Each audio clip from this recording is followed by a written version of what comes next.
Arcane in the membrane. Arcane in the brain. That's your witty opener.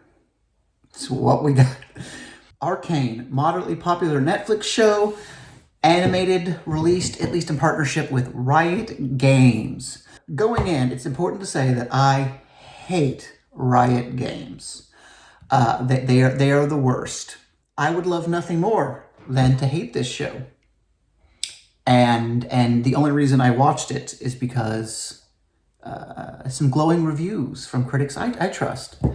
The best way to summarize Riot Games, it's a group of rapists who protect psychopaths from their victims. Also, their games suck.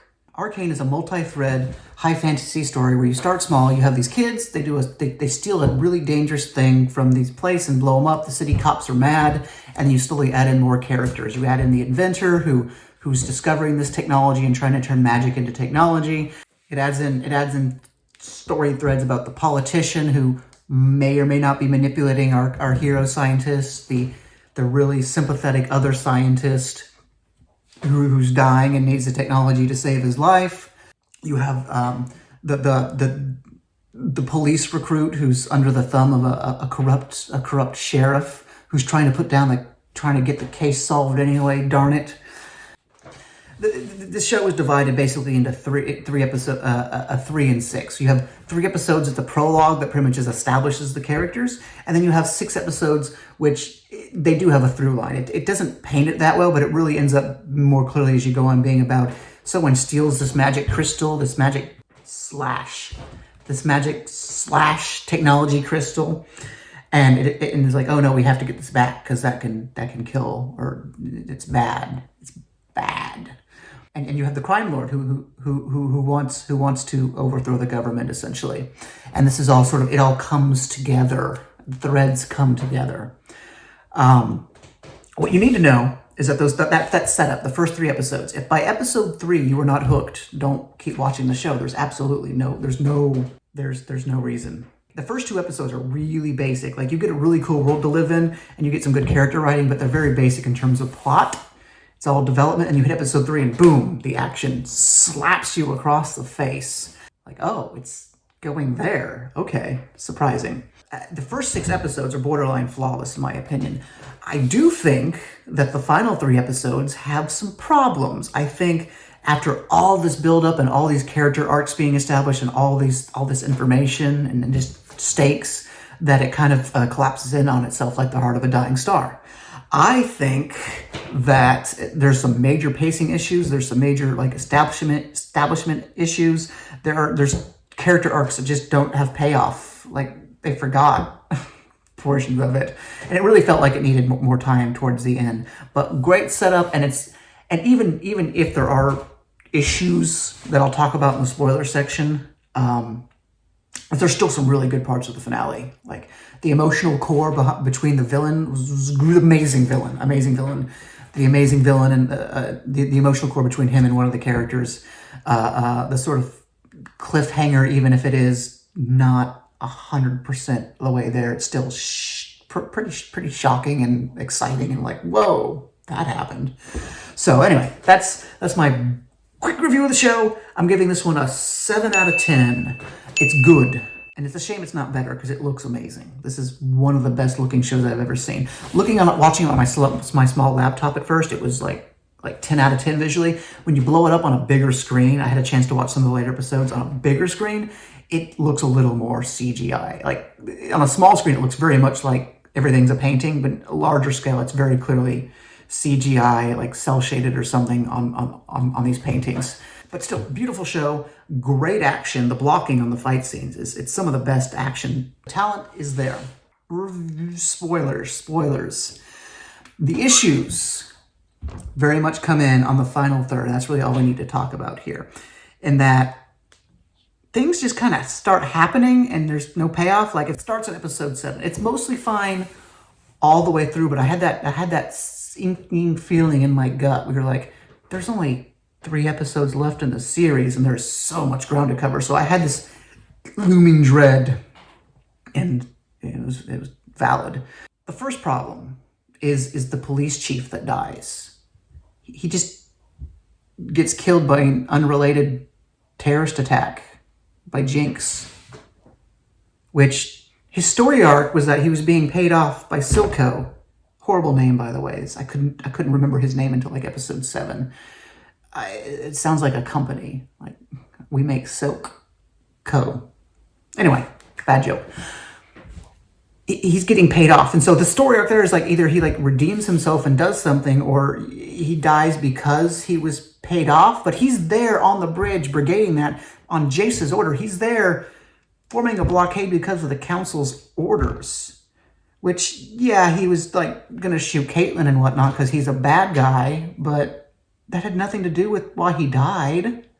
It was just really bizarre him getting that kind of payoff. It was like, why? Why? Anyway, that was the first little snippet on episode 7. Episode 8, you have a whole, and this is where I really started like, oh no. It quickly, the bar of enjoyment went. Episode 8 starts, and it's outside of like a quarter of it being dedicated to the entry of a new character who she's fine, I liked, and she added a lot of backstory to another character with a surprising payoff. But once again, we're close to the end of the season, so you're just like, what? How is this all going to get wrapped up in time? How are things going to be paid off? And then you get to like the final 10 minutes, and like all of a sudden, V and Jayce team up based on nothing. And why did V come along? Even if Jayce did want to go fight them, it's weird because the council voted on a thing. And I guess like the council vote to not go to war doesn't matter because that's what he just went and did. He's like, let's go kill all their methed up soldiers. Meth. And then why bring V along? You literally don't know her. You're giving her weapons that you're like, these are the most dangerous weapons. None of that made sense. And it continues to not make sense into episode 9, which, by the way, love that he killed a kid. He doesn't know how to fight, and the entire scene was jarring. It was almost laughable because it's just like, well, how is he doing any of the things? Whatever. But then he blows up a kid, which was great because A, he doesn't know what he's doing. And B, I appreciate all the child murder on the show. Episode 9, right away.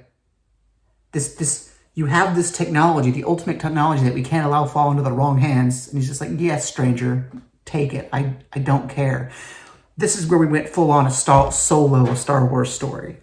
You had a little bit early on where it was like when they were Jinx, and then she became Jinx because like it was so unnaturalistic the way they were kept on saying she's a Jinx. You're like, okay, this is a thing. But then it's like you get to have these awesome magic gloves because you're the person who has the awesome magic gloves. There's no valid reason in the story that you should ever have these. It was a weird in this story, it's the weirdest direction to take her character. Like, why? And then everything with Heimer is just why? It had nothing to do with his character. It could have been any other person. We'll get into that in a second. V seemingly steals the gauntlets to go fight Silco, but then she has a beef to settle with her other person.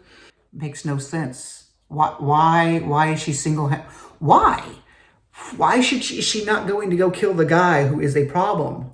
It's just like we need a cool action scene. She can't fight the crime lord because he's not a fighter. So, but then you could even do a naturalistic scene where like she's guarding the crime lord. That's not even what happens. She just walks into a bar, and then like randomly, even the fight doesn't make sense because then she randomly shields herself. Like there's an emotional moment as she's getting the crap beaten at her where she remembers back to what her adopted father said, and he's like, "You were always a crappy fist fighter because you never covered you took your punches on your face. You were bad at guarding." And then you're like, oh, that's that moment where they're at their lowest and they learn something. But the magic gloves are just like, we're magic gloves. We can guard for you. And she's like, A, we didn't know they could do that. B, screw your character growth. Why even have a character growth scene if you're just like, it's magic gloves that do it? None of this matters because Jinx kidnaps everyone and has like a Batman scene, which was great. Like it's very much clear that like that's how they wanted to end the show. Like this is where we're heading to. How do we get there? We don't know how we get there. Stuff happens. And there was real tension with that head on a plate scene. I thought it was about to get really dark. Although I do have a gripe with that scene in that she makes Caitlyn a cupcake because her nickname is Cupcake. But that's just because V calls her Cupcake. And A, they were together like 2 days total, so that relationship's a little hyperbolic. But at what point did Jinx ever hear V call her Cupcake? Why would she know to make fun of her being called Cupcake? Unless I missed something. Tell me if I missed something. That's not a huge gripe. It's just like, why? And then huge, great emotional impact with the end. Everything getting to that was jarring, but the way Silco died and like his last words to Jinx were just like super emotional. And he's one of my favorite villains I've seen in a very long time, if not ever. He is one of the best villains, and I love him. I love that he loves his crazy adopted daughter so much. And then she murders everyone, which was also a great, great ending.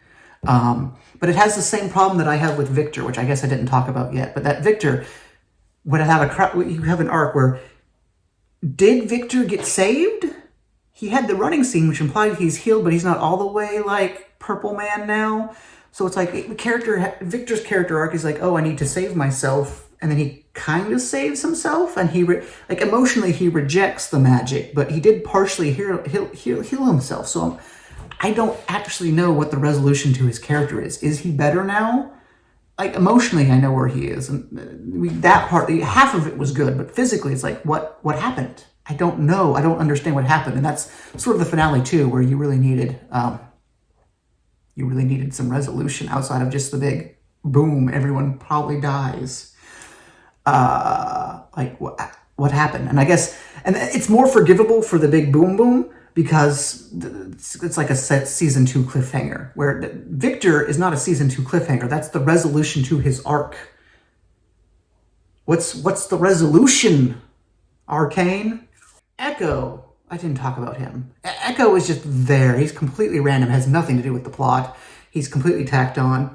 Sheriff Man, who was a pretty big factor in the show, I can't remember his name, he dies in an unceremonious way, and screw his arc. V is just running around doing random stupid nonsense because they don't know what to do with her. Viktor, we only got half his story arc finished. Also, why did the council vote? Like, we missed that entire scene where the council decides to make Zwan a nation. Where did that come from? They were really pissed about it the last we saw, and then we cut to them in the ending scene and they're all voting yes. What? How? Why? That doesn't make sense. It doesn't make sense they would do that at all. Anyway, that's the spoiler review and why it's not higher up. There's a lot to talk about there probably. So if you've seen it and have opinions on any of that part, go ahead and leave a comment below, because I would be happy to talk about all of those issues that I saw in it, which I will now continue to do. Welcome to part 3 of my reviews, starting now, because anytime I have major substantive critiques, I'm always like, there's another way to do it. There's a better way to do it from a writer's perspective. And this one is so clear. So I'm going to put my money where my mouth is, and I'm going to rewrite parts of the show to make them better and more good. So right away, the show needs 3 more episodes. There should have been Act 2 needed another episode to build up. Act 3 needed it, and then I would have really appreciated another episode of resolution, down action. But let's assume you can only afford 9 episodes. What do you do here? So first off, it's all the final act. It's all episodes 7, 8, and 9 that I have a problem with here. So that's all we're pretty much going to focus on. You might tweak stuff earlier on because you're like, we move that around, whatnot. But so first off, Ekko. What a pointless character. There is no reason for him to be in the show, and quite frankly, assuming we're on a 9-episode limit, I don't think we can handle him as a character. I think if you give me those episodes, I think we can do something with it. But assuming we're locked into a 9-episode spiel, I don't think it's manageable, just because, the entire point of his character, he shows up and he's trying to stop the crime lord. He gets blamed for what the crime lord does, and then he kind of helps out the heroes for a bit and fights the bad guy until he goes back to his tree home and meets up with the scientist. And why? What is any of that? How does being blamed affect the plot in any way? It doesn't. How do his actions stop the crime lord? They don't. He's like completely tacked on. Considering the ending, here's what I'm going to do with 9 episodes. I'm going to actually say keep him in as the masked vigilante. Keep him in as the masked vigilante. That's fine. Don't reveal who he is.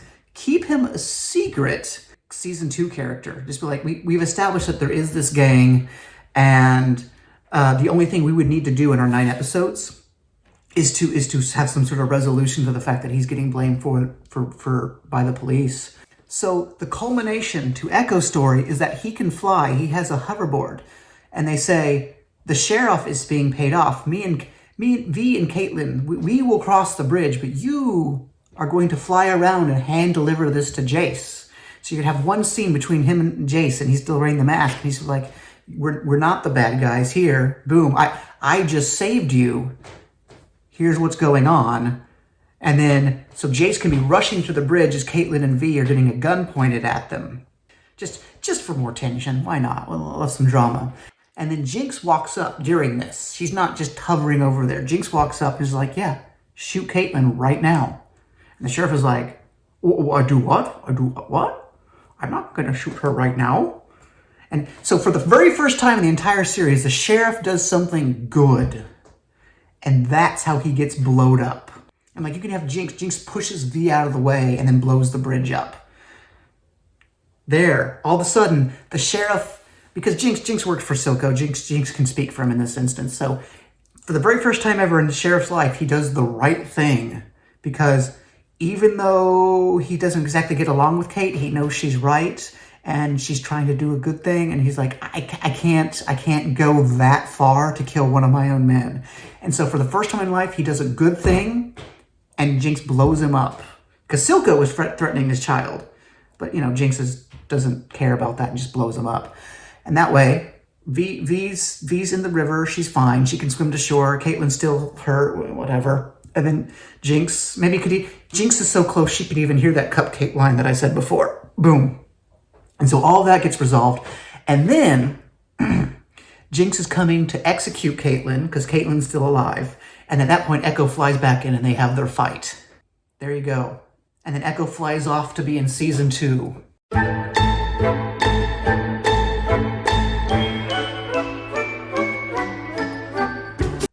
Episode 8, we need to deal with Jayce and Jinx, which this is a super easy one. I don't know how this ends up being done the way they did it.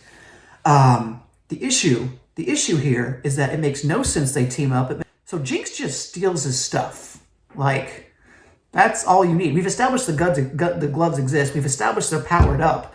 So V is going to steal his stuff and go be a vigilante. And maybe they even have a short fight because we need a quick action scene in there. That'd be fun. And because Jayce has never fought anyone in his life, he loses, even though he's a big muscle man who works the blacksmith. And then so Jinx steals the gloves, and Jinx doesn't go fight the chemical plant. She doesn't shut down the drug smuggler. She goes straight and tries to find Silco. And that's when she runs into the sword woman in episode 9. And they have the one fight. You get one fight with Jinx in those gloves. And that's all you need. Boom. Jinx makes sense now. Jinx character tracks. And also you save time with Jinx a little bit. And also now you have additional conflict between Jinx and Caitlin. Or you have additional conflict between V and Caitlin.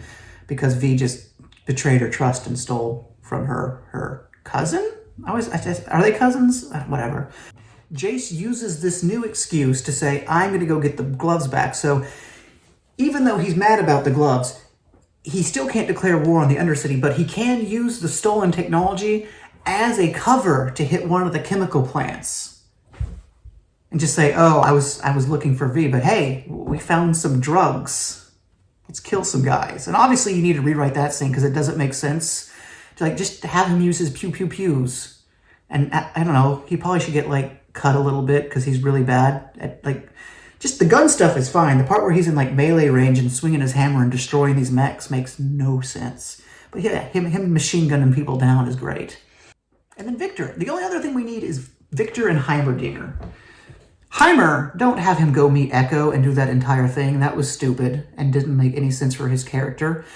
Viktor, whose entire First off, Heimerdinger did have partial resolution to his arc because the finale was very much a proof of, I am right. The finale proved that he was right and they needed safeguards for magical technology. But the other part of that is like him looking specifically at that hex core thing. Hex runes? The rune things. Him saying, this is bad, destroy it. So when Viktor murders someone with that and turns himself into a monster kind of thing, it should not be Jayce that shows up and saves his life. It should be Heimer, because that was a stupid scene. It was so blatantly obvious that Jayce was going to return the favor, and it's like a parallel. Like, you're like, have it be Heimer, and have it be like framed as a bad thing because it wasn't Jayce. Like, Jayce is like so like busy doing his thing and so mad and trying to seek revenge and trying to wage a war that like he's not the one saving his friend's life. It's the guy who was like working against you the entire time.